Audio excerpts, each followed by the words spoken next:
Hi, my name is Renee Robin, and I'm the Optics Product Manager. In the fantasy photography world, it's super common for us to want to have these big, beautiful dresses. The problem is that a lot of the dresses that we really like to use are way out of our budget, but what we can find everywhere are wedding dresses. The only thing that's uninspiring about wedding dresses is that they're usually white. I'm going to show you how I used to do it in Photoshop and how I do it now in Optics for a far more realistic result for believable color changes on white fabrics.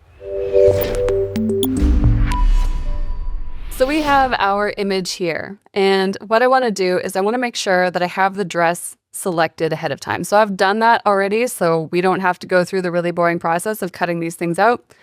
You can apply this effect to the entire image and then just mask it out manually later as well. You can do it either way. But in either case, just to make things simple here, what I'm going to do is I'm just going to take these isolated dress layers. I'm going to show you how I used to do this and how I do it now in Optics. So first things first, I would go in, and this worked, but this other way is better. So I would make a new blank layer by going Command-Shift-M or Command-Shift-N or Control-Shift-N. And I'm going to put this onto multiply blending mode. I'm going to call this color. And now what I'm going to do is I'm going to pick a nice blue shade, pick a nice dusty blue shade, and I'm going to clip this layer to my dress that's isolated. So I'm going to go Alt or Option on your keyboard and clip it. So now this is only going to be affecting my dress layer itself. I've got my opacity and flow of my brush set to 100%, and I'm just going to fill this in. So now when we look at this now, we're losing a lot of the details. So we're losing that nice satin effect of the material. We're losing basically all the details in the bust with the beadwork and stuff like that. And, so how I would work around this is I would create a curves layer and I would clip that as well. So Option or Alt click. And then I would increase the contrast of this. And so now we're getting some of that satin effect back in the material itself. Just going to pull this up a little bit further. But obviously the saturation is starting to get crazy. So the saturation of the dress does not match the saturation in the image itself anymore. It's way too much. So then I would counteract that by creating a hue saturation layer. Go Alt, click, and connect that there. And then I would just reduce the saturation and maybe play with the luminance a little bit. But in this case, the luminance adjustments are not going to work. So I would just reduce the saturation. And like I said, this worked. I've used it in lots of my images. And it was fine. But this other way is so much better. And it's fast. So we're going to go up here. I'm going to put this into a group. We're going to call this the old ways.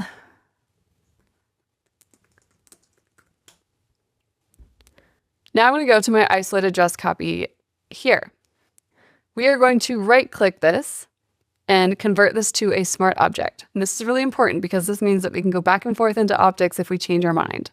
And I don't know about you, but I change my mind all the time. So we have a smart object. We're going to go Filter, Optics.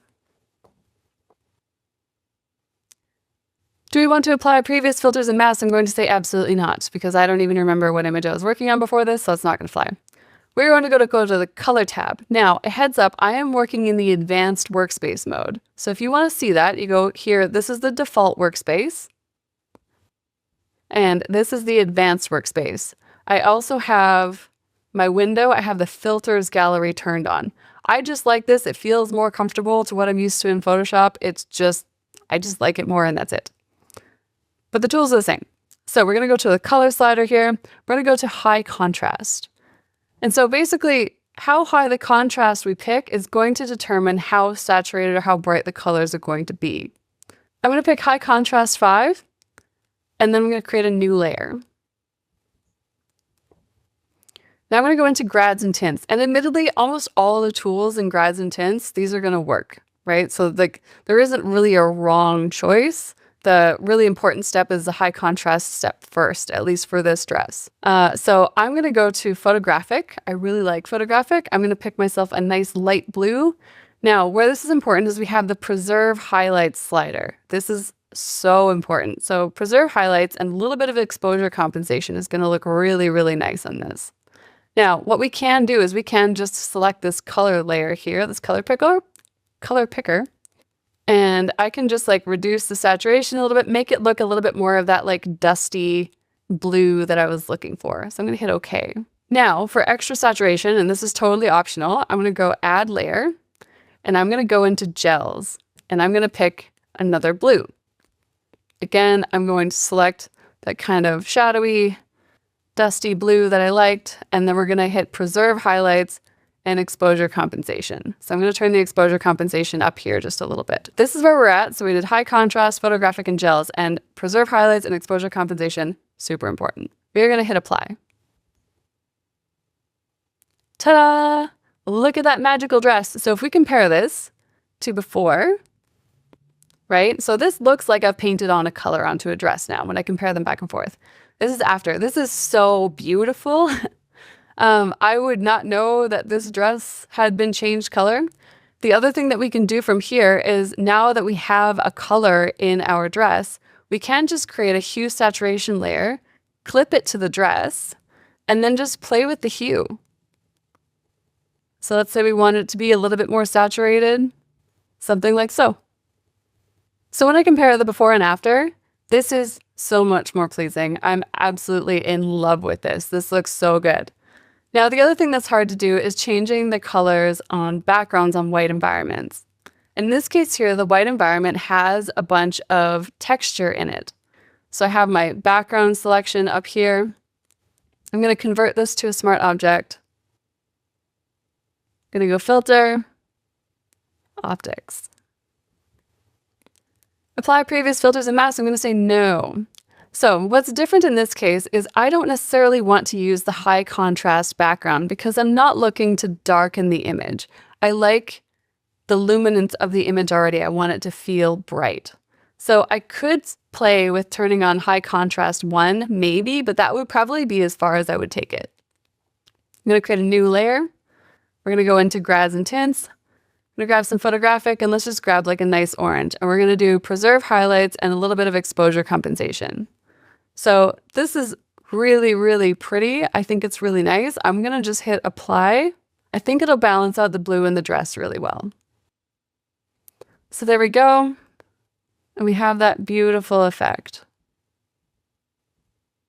It looks like my mask screwed up here along the part of the dress, but that's fine. We just pretend you don't notice that. So that's basically how I use these filters to make these effects, to make these beautiful color changes in optics.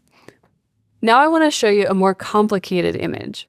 So in this case here, this dress is a lot more complicated. There's tulle, there's semi-transparencies, and if we look at the details in the dress, there's so much beadwork, there's so much stitching, there's so much embroidery. So we're going to go to our dress isolated, and I'm going to do how I used to do it. So I'm going to create a multiply blending mode. I'm going to just use that same, we're going to clip it. And we're going to color this over. Now, this obviously doesn't work. I mean, there is an argument to be made of like, yeah, you could like reduce the opacity or whatever. It gives us a starting point. I'm going to create a curves layer. I'm going to clip that to it. We're going to increase the contrast. And obviously this messes up the saturation because it's too saturated for the rest of the image. I'm going to clip that and reduce the saturation. So again, previous me, this would have been fine, but now that I know the new tactics, this is no longer acceptable. So we're going to take our dress isolated copy, convert this to a smart object. I'm going to go filter, optics. We're not going to apply previous filters masks. We're going to go to the high contrast filter again, and this time I'm going to add just a little bit more contrast just because I want to see how this looks with all of the embroidery, all that beautiful detail that's in that dress. So I'm going to go for a dual gradient today, and I'm going to do orange and teal. And again, the nice thing about this is that it has preserve highlights and exposure compensation. So I'm going to make sure that I'm preserving the highlights for sure because there's so much detail work in this dress. And I'm just going to hit apply. And that is beautiful. Now, the nice thing here is that if we want to change our mind and we're like, actually, you know, that's kind of not really what I had in mind. Like, obviously what we can do is we can just create a hue saturation layer and clip that and then just like muck around with the sliders here, right? But because we're working with a smart object, we can also just double click on optics, take ourselves back into the filter stack, and then we're going to hit yes when it asks us, do we want to apply the previous filters and masks? We're going to say yes. Now, in this case here, let's say I wanted that orange to be a little bit brighter, maybe a little bit more yellowy. We're going to hit OK. And let's say we play with the gradient. Let's make that a little tighter. And also we want to make this an angle because the dress is technically, she is sitting at an angle. So I can do that. And let's bring this down a little further so that we have a little bit more of that actual yellow at the top of the dress. So now we have this nice angle. We can match this up and it makes more sense as opposed to making it look like you just slapped a color on over top of the dress. We want to be considerate about the flow of the material as it moves through the frame of the image itself. So we're just going to hit apply. Now that is nicer. Now we have this nice, beautiful gradient at the top. Again, I personally would still go in with the hue saturation sliders here and just play around because like, especially when you're doing fantasy art, like it doesn't really matter unless you're working with a designer, in which case if you're working with a designer, you probably wouldn't be making these changes to the dress. But if you're just making fantasy art, like do whatever you want. So in this case here, I like this. I think this is really pretty. I think it's very classy. But if we compare this to what that looked like, especially when we're dealing with these types of transparencies and materials, right? Like this is so much nicer. So now what I want to do is I want to do the same thing to the background. So I'm going to grab my background layer here in the layer stack. I'm going to drag it to the top. Convert that to a smart object. Filter, optics. I'm going to say, no, I do not want to apply that. Now, I'm just going to try here. We're not going to play with the contrast at all. I just kind of want to see what this is going to look like. So let's add, let me see here, the colors that we have going. Green, yellowish green. We're going to hit preserve highlights and a little bit of exposure compensation. And notice here I masked out the leaves. That's also very important because you want to make sure if you're just changing the white parts of the image, you want to do that only. So we're going to hit apply. And there we go. We have our beautiful color shifted background. And again, if you're like feeling it now that you're looking at it like I am notoriously bad for not being able to make up my mind on anything. I just created another hue saturation layer and I just clipped it. And I'm like, actually, you know what? That warmer yellowy color is a little bit nicer. Really quickly, this takes like no time at all. Look at like how beautiful the color shift are like on all the embroidery and everything. It's gorgeous. I love it so much. You can see my masking error there because we did it quick. That's in my background image. That's right here. So if we grab, that's a smart object. Let's make a mask. Perfectionist brain. Those of you watching, I feel like you know exactly what this is like, where you just like can't let it lie. There's no way. There we go. All right, cured. That is much nicer. So yeah, so that's our before and after there. And our before and after here. And that's pretty much how we do it now. And I love it. So all of the huge amount of wedding dresses that I have in my wardrobe are getting used again because now I can do amazing stuff with them and the colors are going to look totally accurate. Just a heads up, this also works beautifully on hair. It works on makeup. It works on like lips and all that kind of stuff. So if you're looking to do that kind of stuff and the being able to hold on to that detail, like the soft light blending mode just isn't really working for you in the same way, I would definitely recommend these steps for any major color shifting that you're doing in your image. I hope you enjoyed this tutorial. If you have any requests for other tutorials, let me know in the comments below. Thank you so much for watching.